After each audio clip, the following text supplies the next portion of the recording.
Kisah inspiratif Islam. Hai, kita jumpa lagi. Assalamualaikum warahmatullahi wabarakatuh.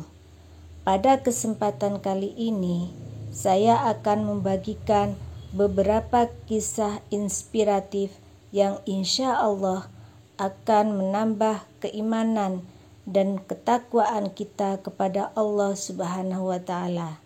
Sebelumnya, like, subscribe, dan komen ya guys, agar channel ini semakin berkembang. Jawaban tukang bakso. Di suatu senja, sepulang dari kantor, saya masih berkesempatan mengurus tanaman di depan rumah, sambil memperhatikan beberapa anak asuh yang sedang menggambar peta dan juga mewarnainya. Hujan rintik-rintik selalu menyertai di setiap sore di musim hujan ini. Dikala tangan sedang sibuk mengurus tanaman, terdengar suara tek tek tek tek. Suara tukang bakso dorong lewat. Sambil menyeka keringat, ku hentikan abang tukang bakso itu dan memesan beberapa mangkok bakso setelah menanyakan anak-anak siapa yang mau bakso. Mau! Secara serempak dan kompak anak-anak asuhku menjawab. Selesai makan bakso, lalu aku membayarnya. Ada satu hal yang menggelitik pikiranku. Selama ini ketika aku membayarnya, si tukang bakso selalu memisahkan uang yang diterimanya. Yang satu disimpan di laci, yang satunya disimpan di dompet, yang lainnya disimpan di kaleng biskuit bekas. Lalu aku bertanya atas penasaranku selama ini, "Bang, kalau boleh tahu, kenapa uang-uang itu abang pisahkan? Barangkali ada tujuannya." Abang tukang bakso menjawab, "Iya Pak, saya sudah memisahkan uang ini selama saya menjadi tukang bakso yang sudah berlangsung hampir 17 tahun. Tujuannya sederhana saja, saya hanya ingin memisahkan mana yang menjadi hak saya, mana yang menjadi hak orang lain atau tempat ibadah, dan mana yang menjadi hak cita-cita penyempurnaan iman." Maksudnya? Saya melanjutkan bertanya. Abang tukang bakso kembali menjawab, "Iya Pak, kan dalam ajaran agama Allah Subhanahu wa Ta'ala menganjurkan agar kita bisa berbagi terhadap sesama. Saya membagi 3 dengan pembagian sebagai berikut. 1. Uang yang masuk ke dompet, artinya untuk keperluan hidup sehari-hari keluarga saya. 2. Uang yang masuk ke laci, artinya untuk infak atau sedekah, atau untuk melaksanakan ibadah kurban.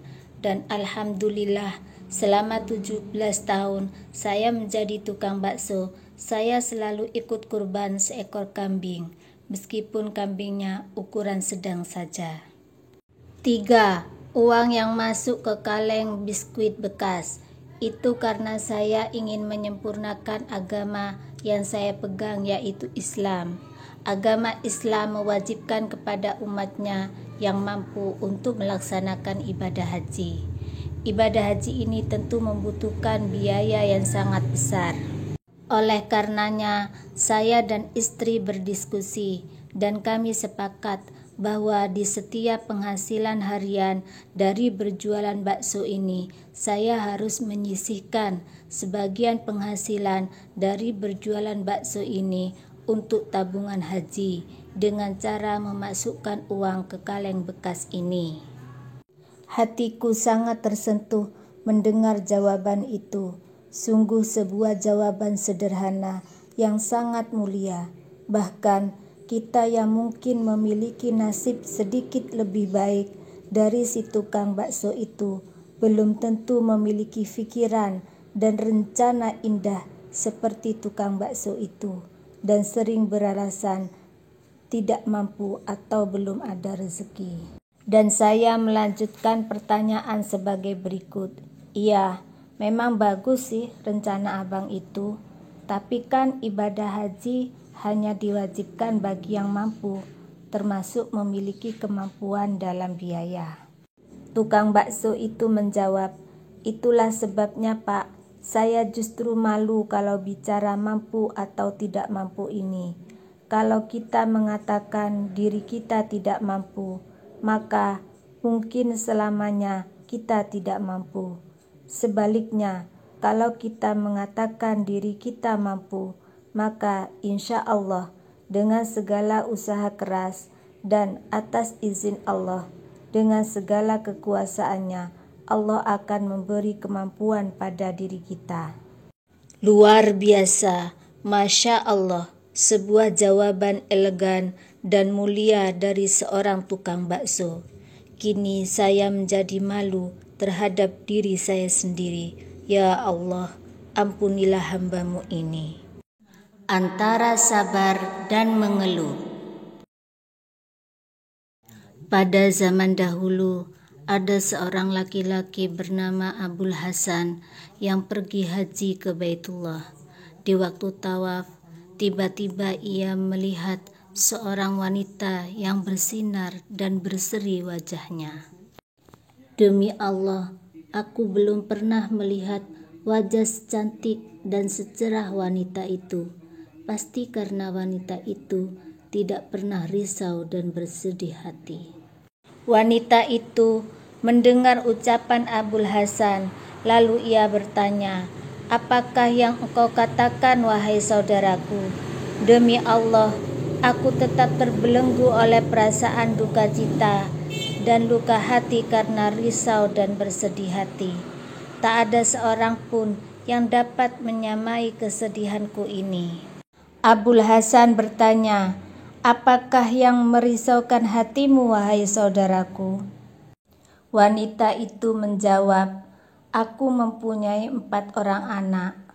Anak yang pertama sudah menikah. Anak nomor 2 dan 3 sudah bisa bermain.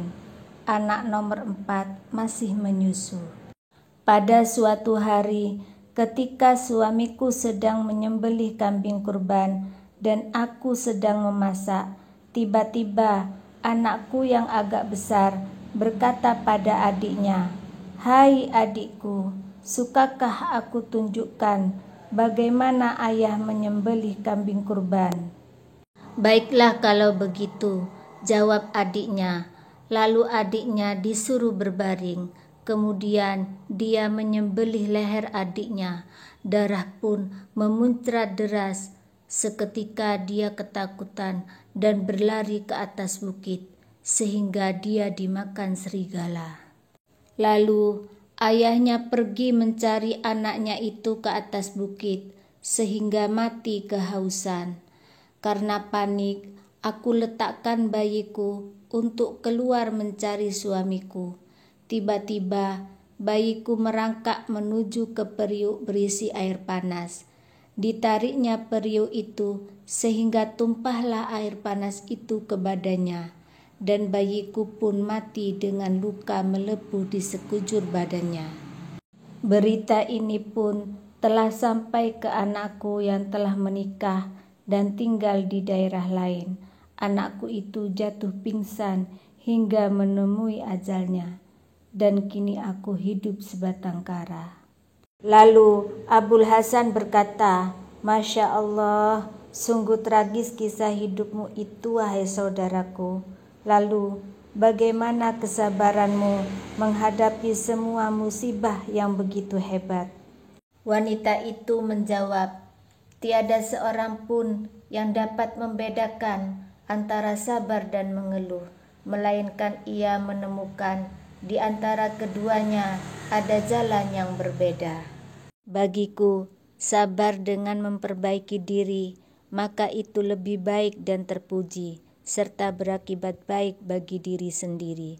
Adapun mengeluh tidak akan mendapat ganti dari sesuatu yang hilang, dan itu hanya perbuatan sia-sia belaka.